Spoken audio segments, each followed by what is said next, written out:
네, 여러분 안녕하세요. 오늘 역사적 예수에 대해서 여러분들에게 말씀을 드리려고 합니다. 가장 컴팩트하게 가장 쟁점이 학계에서 가장 쟁점이 무엇인가 그런 것들을 가지고 여러분들과 함께 이번 시간 역사적 예수와 관련된 강의를 하도록 하겠습니다. 오늘 강의의 제목을 저는 역사적 예수의 진실 이렇게 잡아보았습니다. 써볼게요.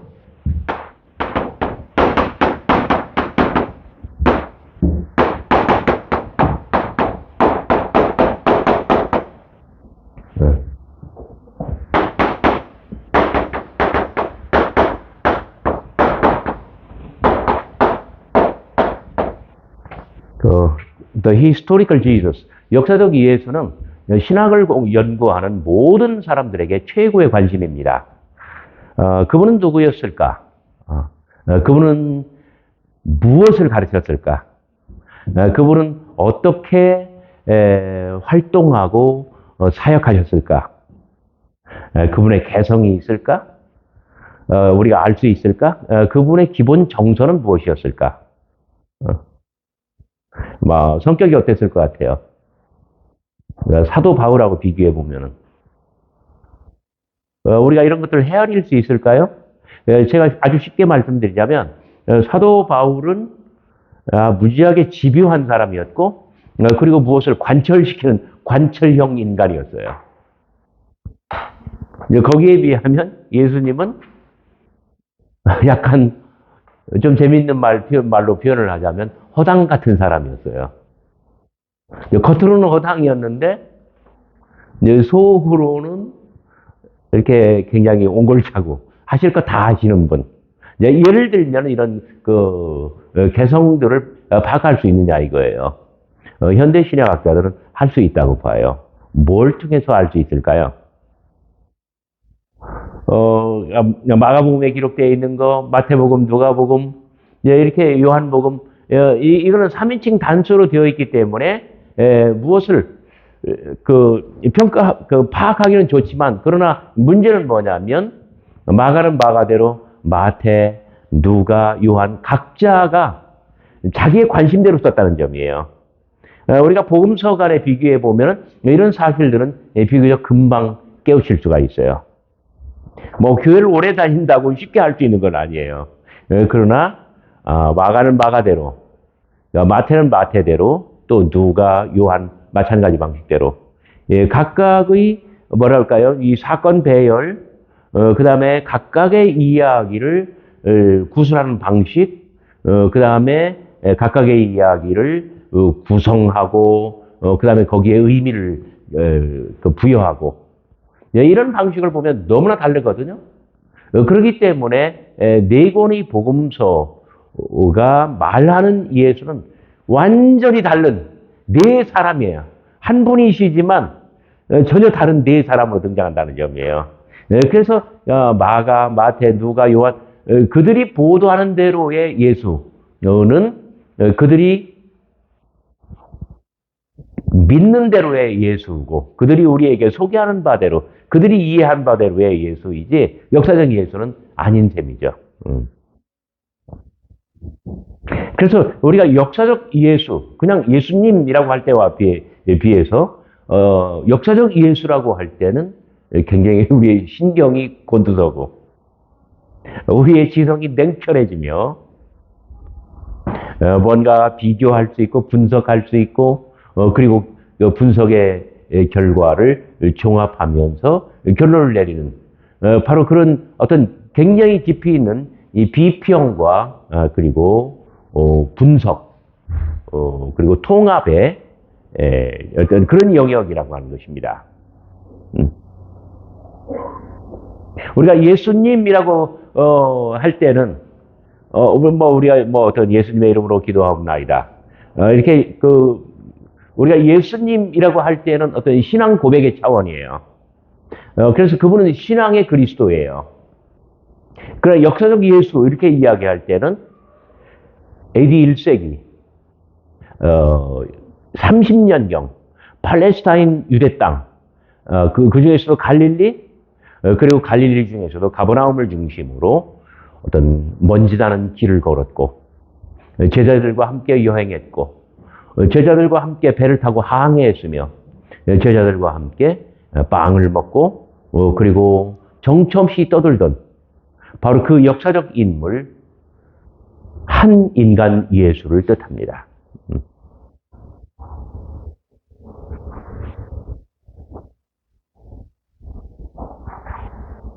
현대 신약학자들에게 역사적 예수와 관련해서 대단히 중요한 하나의 뭐랄까요? 관점은 어떤 고정 변수라고 말할 수 있죠.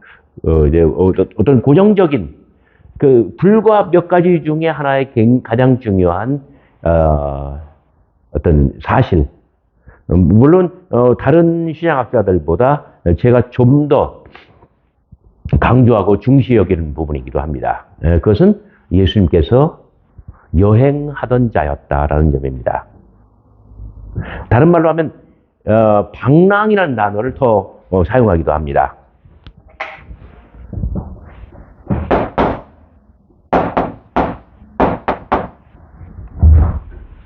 예수는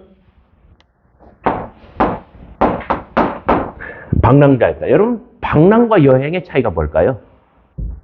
뭐 방랑자요, 방랑자요, 뭐 이런 노래도 있습니다만은 방랑은 약간 방황하고 비슷한.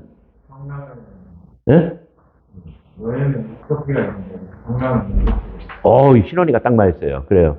그 여행은 출발지와 목적지가 분명하게 제시되어 있어요. 그게 여행이에요. 근데 방랑이라고 할 때는 이리저리, 뭐 예를 들어서 호숫가에 떨어진 낙엽이, 수면 위에 떨어진 낙엽이, 뭐 출발점도 없고 목적점도 없고 바람 부는 대로 이렇게 떠다니죠. 뭐 그 물길을 따라서 떠다녀요. 이런 걸 부유한다고 하죠. 그 예수님의 발걸음이 마치 이런 그 물 위에 떠 있는 낙엽처럼, 물 위에 이렇게 뭐랄까요? 물길을 따라 또는 바람을 따라서 흔들리는 꽃가루처럼 일면 그런 특성이 있다는 점이에요. 그래서 그 현대신약학자들은 방랑이라고 하는 단어를 사용합니다. 마가복음 2장 13절부터 17절까지, 특별히 13절, 예수님께서 지나가실 때, 그러면 출발하신 지점이 있었을 것이고 어디로 가시던 어떤 지향점이 있었을 거예요. 그죠? 그런데 레위가 세관 안에 앉아 있는 것을 보시고 나를 따르라 하셨는데 결국 어디로 갔냐면 당신의 목적지로 간 게 아니라 레위의 집으로 가 계시고 그리고 식탁에 앉으셨어요. 그러면 당일날 예수님의 뭘까요? 분명히 존재했었을 그 스케줄, 분명히 뭔가 할 일이 있어서 어디로 지나가고 계셨던 거잖아요. 레위편에서 볼 때에 지나쳐 가던 분이었어요. 그쪽에 어떤 할 일이 있었던 거예요. 그러나 예수님 그날 일정 포기하시고 어디로 갔다고요? 레위의 집. 특별히 어디? 식탁에 앉으셨어요. 자, 이런 것들이 바로 뭐냐면 방랑이에요. 도무지 누가 누구를 따랐단 말인가? 나를 따르라 하셨으나 결과적으로는 예수님이 레위를 따른 것이 되었고, 그리고 예수님은 당일에 할 일을 망각하셨는가? 아니면 직무유기하셨는가? 레위의 식탁에 앉아서 그 많은 세리들, 죄인들과 좀 심한 표현을 쓰면 거기서 시시덕거리시고 거기서 이야기를 나누시며 이 바리새인들이나 서기관들이 볼 때는 정말 민망하기 짝이 없어요. 그 유대 사회의 그 지엄한 기강을 일거에 무너뜨리는 그런 행위로 보인다는 점입니다. 바로 이런 점에서 예수님의 발걸음, 예수님의 일거수일투족을 여행이라고 하기보다는 방랑이라고 부르는 겁니다. 자, 그러나 방랑이라고 할 때는 예수님이 진짜 역사적 예수가 대책이 없는 사람인가? 꼭 그런 건 아니에요.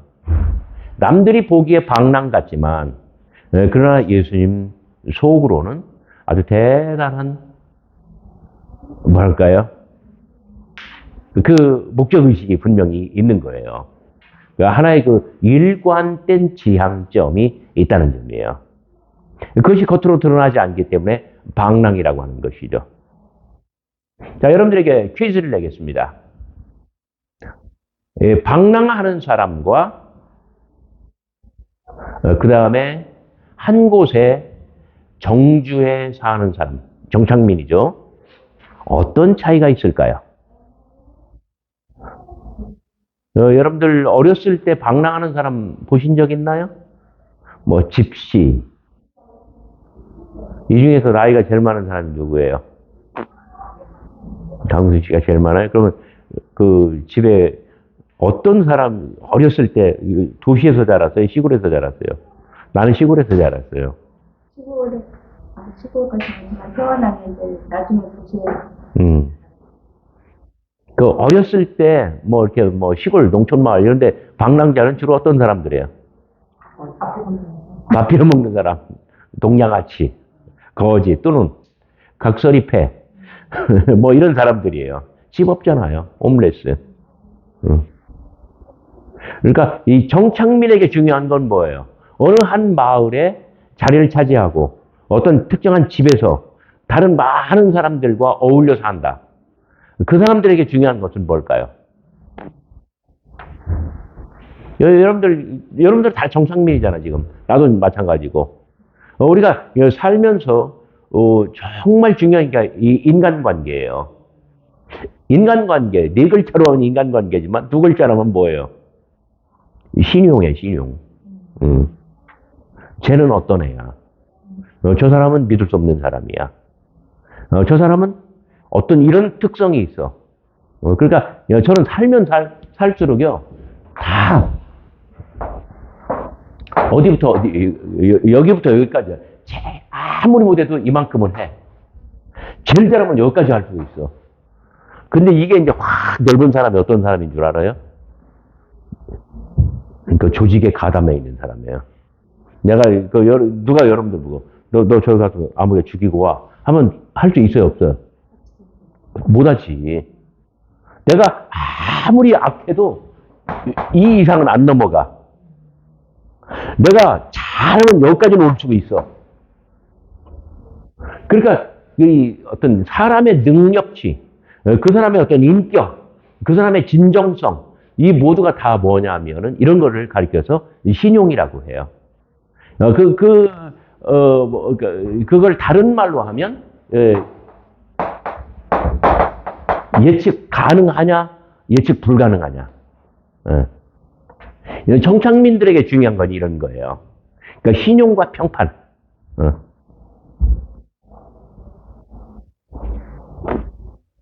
그래서 정착민들은 이 신용과 평판을 잃지 않으려면, 명예를 잃지 않으려면 이 규범, 법도죠. 그 다음에 제도, 이런 것들을 잘 지켜야 돼요? 아니면 이런 걸 우습게 여겨도 돼요? 잘 지켜야 돼요. 그러니까 저 사람은 내 친구인데 아무리 배가 고파도 사기치는 사람은 아니야. 사람마다 이런 평판이 있잖아요.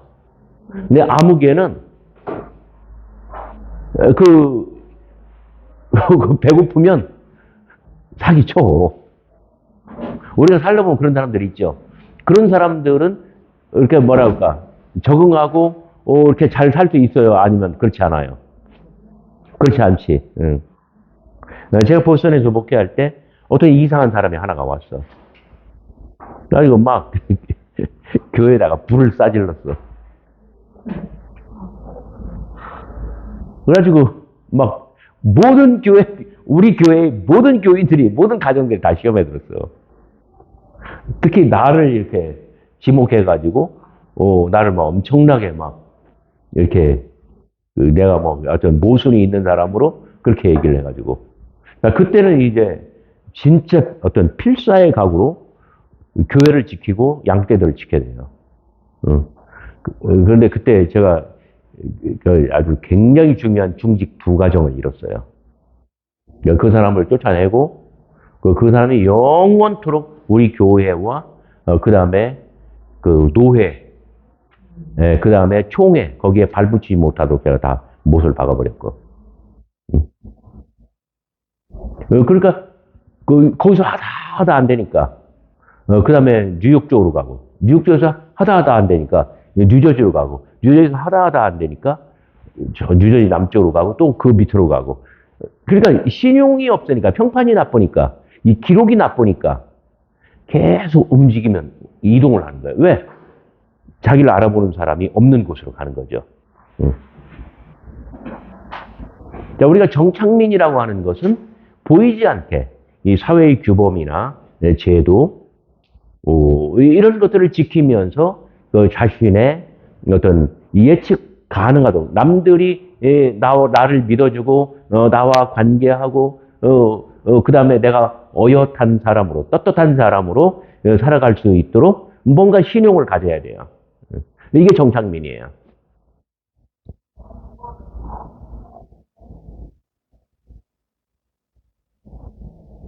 그런데 예수님은 어느 날 이렇게 말씀하십니다. 하늘의 새에도 둥지가 있고 이 들의 짐승도 여우도 자기의 굴이 있어요. 그러나 인자는 뭐가 없어요? 머리 들 곳. 아, 우리 주님께서는 베개에 없이 주무셨구나. 이렇게 생각하면 안 돼요. 당신은 거처가 없다는 점이에요. 방랑자였다는 점이에요.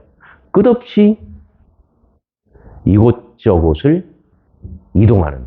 오늘은 이곳, 내일은 저곳. 이 순례자의 노래잖아요. 오늘은 이곳, 내일은 저곳. 그러니 예수님의 마음가짐과 몸가짐, 예수님의 생활 태도, 예수님의 사고방식, 이런 모든 것들이 무한대의 자유를 누리시는 거예요.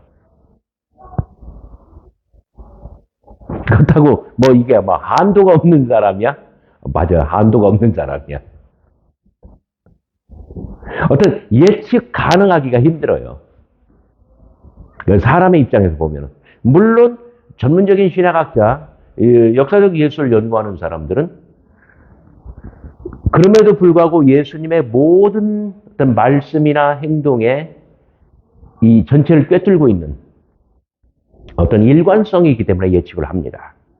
그러나 예수님 동시대인들은 예수님을 따르는 직계 제자들조차도 예측하기 힘든 그러한 부분이 많이 있었을 거예요. 여러분들이 아주 충분히 파악하신 바 마가복음에 나오는 제자들의 오해, 어리석음, 실패, 그리고 끝내 배반하는 그 모티프는 바로 예수님이 방랑자였고 너무나 이 생각이나 말씀이나 행동에 이 한도가 없이 자유로우신 분이었기 때문에 예측 가능성이 아니라 예측 불능성의 선생님이셨다라고 하는 그 점에 아마 관련돼 있을 거예요. 이해가 되시나요?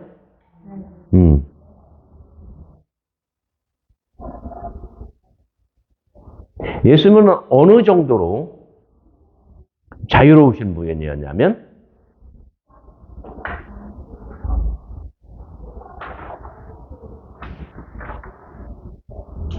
다른 모든 사람들이 그렇게 하지 않지만 하나님을 가리켜서 내 아버지라고 여기시고 나는 그의 아들이라고 하시고 자, 이런 말씀을 하실 때에 당대의 어떤 종교 지도자들, 그 최고의 어떤 지성이 강한 사람들, 스칼러, 학자들은 누구냐면 서기관들이에요. 율법에 가장 정통한 사람들. 그 사람들은 그 서기관들은 오늘날로 말하면 최고의 지성인 신학자, 그 중에서도 성서신학자예요. 뭐 당대 뭐 예를 들어 막 98% 문맹률이 97% 8%에 이른다고 한다면 서기관들은 글을 읽을 줄 알고 글을 쓸 줄 알고 누가 부동산을 매매할 토지를 매매할 때 계약서를 쓸 줄 알고 그러니까 그 두루마리 율법을 펴서 읽고 해석하고 분석하고 그다음에 권위 있는 유권 해석을 내리며 적용을 할 수 있는 사람은 서기관이에요. 당대 최고의 신학자하고 최고의 성서학자들이에요. 이런 사람들, 바리새인들은 어떤 사람들이에요? 율법을 지키는 데 목숨을 거는 사람들이에요.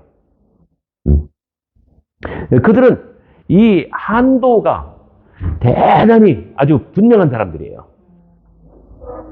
이쪽으로 가면 절대 안 돼. 사람은 여기까지 이럴 수가 없어. 근데 우리 예수님한테 이런 단어를 사용해서 죄송합니다만은 예수님은 오지랖이 넓은 분이에요. 짧은 분이에요. 넓어도 너무 넓어. 이쪽으로 가면 아주 세상의 최 밑바닥에 있는 사람도 만나고 저쪽으로 가면 자기가 하나님의 친아들이라고 했었고 이 오지랖이야 오지랖. 제가 오지랖이라는 단어를 사용해서 주님께서 상처받으시지는 않을 것 같아요.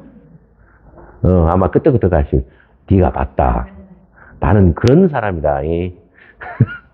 그러셨을 것 같아.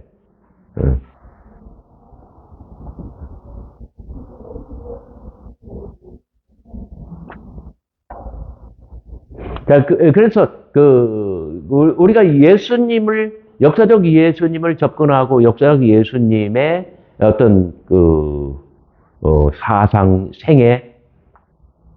생애를 분석할 때 가장 중요한 것은 나는 바로 예수님께서 방랑자였다. 이것을 다른 말로 하면 아주 오지랖이 굉장히 넓은 아주 오지랖이 가장 넓은 자유인이셨다. 이 점이 가장 큰 변수라고 생각합니다.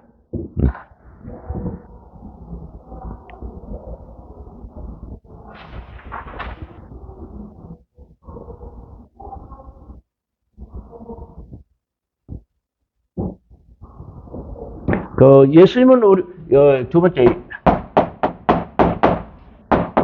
자료 1차 자료를 뜻합니다. 제가 1차 자료라고 쓸게요.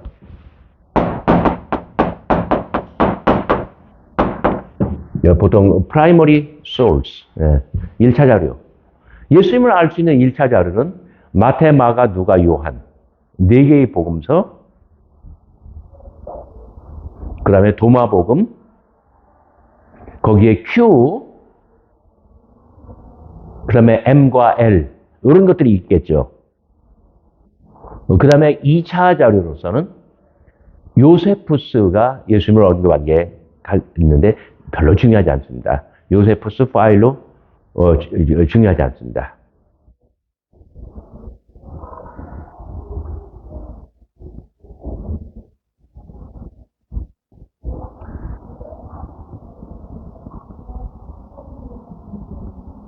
신약의 복음서가 가장 중요하지만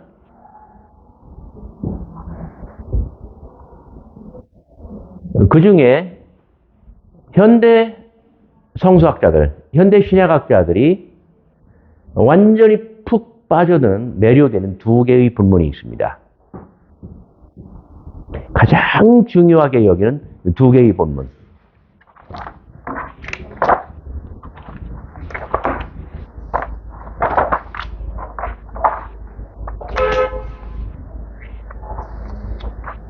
그중 하나는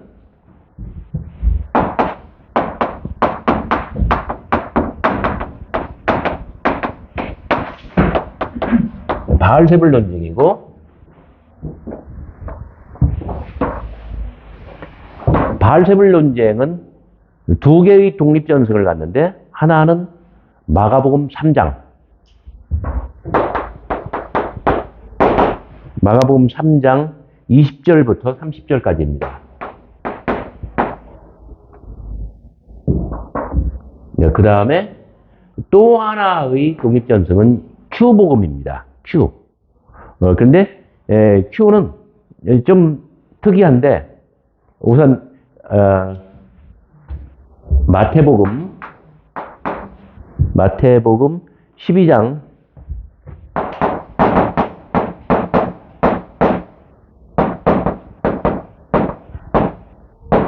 '요것과 병행본문, 누가에 있는 병행본문이에요. 바알세불 논쟁은 역사적 예수를 접근하고 예수님이 누군가를 알아낼 때에 예수님의 어떤 무의식, 예수님의 확신, 예수님의 어떤 그 소명감, 그리고 이 땅에서 당신 스스로 느끼는 당신의 존재감, 당신이 스스로 느끼는 당신의 존재감, 이런 것들을 그 평가할 때 가장 중요한 것이 바알세불 논쟁이에요.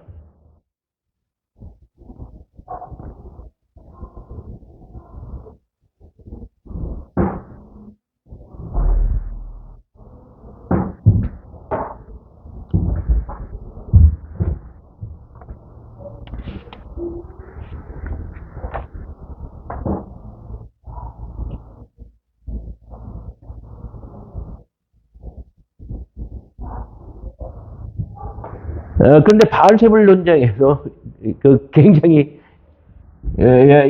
어떤 그 소재는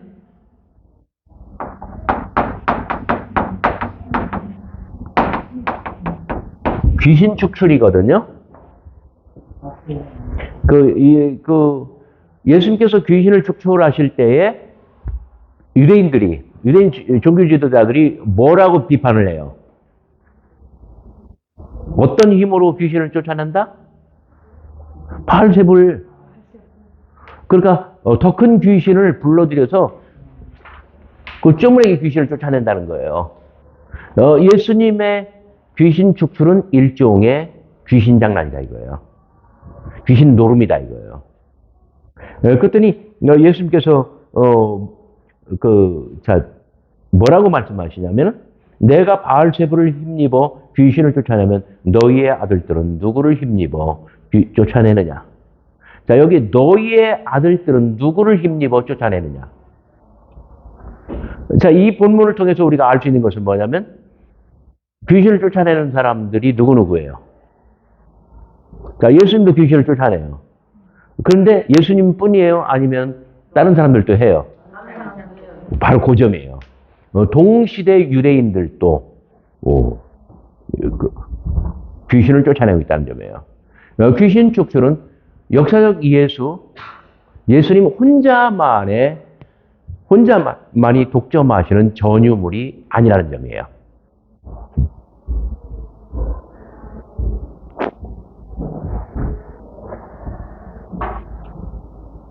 그러니까 영어로 표현하면 the contemporary Jewish exorcist. 그 예수님과 동시대의 어떤 유대인 귀신 축출자들도 존재했다는 점이에요. 근데 저는 이런 문서를 읽으면 이런 생각이 들어요. 여러분 어렸을 때 귀신 들린 사람들 본 적이 있어요, 없어요? 있어요. 그래서 어떻게 행동했어요, 그 사람들? 소리 질러요? 저는 저희 어머니한테 들은 이야기인데, 제일 귀여운 귀신 들린 사람이 누구냐면 선생 귀신이에요, 선생 귀신. 어머니 말씀에 아마 뭐라 어떤 아줌마가 이제 귀신이 들렸어. 그래서 이제 헛소리를 하는 거야. 그래가지고 뭐라고 막 말을 하다가 맨 끝에 이 말이 이제 후렴처럼 나와. 알았어? 뭐라고 막 얘가 나 끝에 뭐라고 한다고? 알았어? 이거 억양이 중요해. 그래가지고 동네 사람들은 그 사람이 선생 귀신 들렸다고 해요. 알았어. 근데 참 이게 지금보다는 우리가 어렸을 때에, 지금부터 막 30년 전, 40년 전, 50년 전에 귀신 들린 사람이 더 많았고요. 그 다음에 우리 해방 이후에 현대인들보다는 2000년 전에 예수님 시대에 팔레스타인 유대 마을들에 귀신 들린 사람이 더 많았던 것 같아. 지금보다는 옛날. 그리고 우리 시대보다는 예수님 시대에. 그죠? 그리고 예수님도 귀신을 쫓아내시고 동시대 그 유대인 귀신 축출자들도 귀신을 쫓아내고. 그런데 이 바알세불 논쟁에서 예수님께서는 굉장히 강력하게 하시는 말씀이 있어요. 자, 이건 마가복음에는 안 나오고 누가복음과 마태복음에만 나옵니다. 자, 마태복음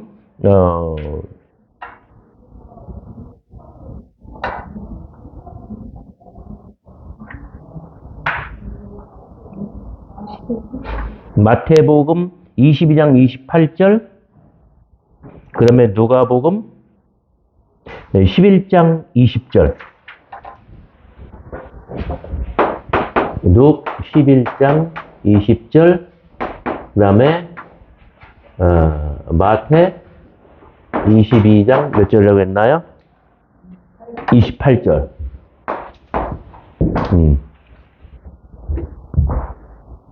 그 예수님께서는 말씀하십니다. 그러나 만일 내가 하나님의 성령으로 귀신을 쫓아내는 것이라고 한다면 하나님의 나라가 이미 너희에게 임하였느니라. 여기서는 성령이라고 마태복음은 말하고 있고 누가복음에서는 If I cast the demons out with my finger of God, 하나님의 손가락으로 귀신을 쫓아내는 것.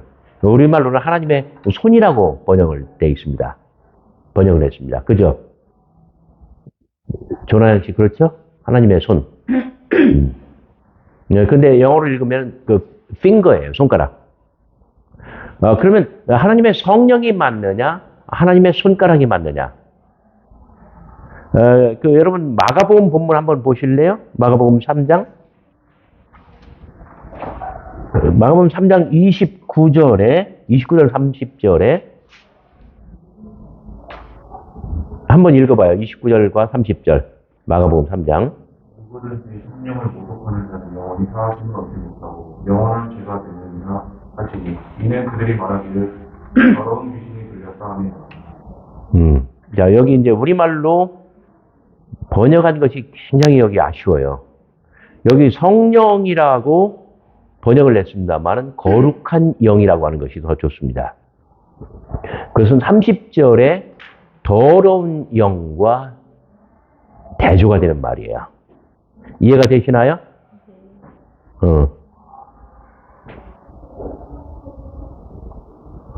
그러니까 여기 그냥 그 원어대로 그 거룩한 영, the Holy Spirit. 그 다음에 여기 그 다음에 더러운 영. 그래서 이 거룩한 영과 더룩한 영이 이렇게 서로 대조되고 있는 거예요. 마가복음 본문에서는 예수님께서는 분명히 거룩한 영으로 그 귀신을 쫓아내셨는데 사람들은 그것이 더러운 영을 빌려온 것이다. 그게 바알세부다라고 얘기를 하는 것이죠. 근데 그냥 성령이라고 할 때는 우리는 너무나 빨리 삼위일체 중에 한 위, 세 번째 위, 우리는 그렇게 생각을 한단 말이에요. 자, 마태복음은 마가복음을 본받아서 하나님의 성령이라고 한 거예요. 그래서 신약학자들은 양식비평으로 접근하면서 무엇이 옳으냐? 예수님이 원래 뭐라고 말씀하셨느냐? The finger of God. 하나님의 손가락.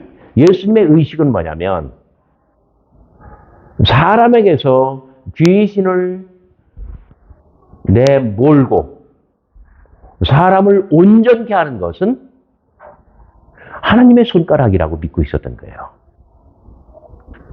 당신을 통해서 하나님의 손가락이 움직이고 당신을 통해서 하나님의 손가락이 사람의 인생에 개입하고 간섭하고 사람의 몸과 영혼을, 영과 육을 온전케 회복시키는 것. 이것이 바로 예수님의 인식이에요.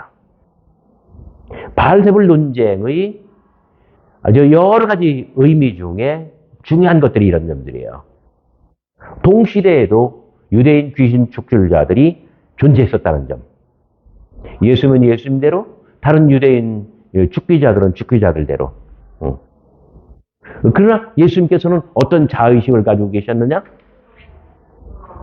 당신의 삶 속에, 당신의 이 자유로운 삶, 당신의 이 자유분방한 삶 속에 하나님의 손가락이 언제나 개입하시고, 그리고 간섭하시고, 역사하시고, 활동하셔요.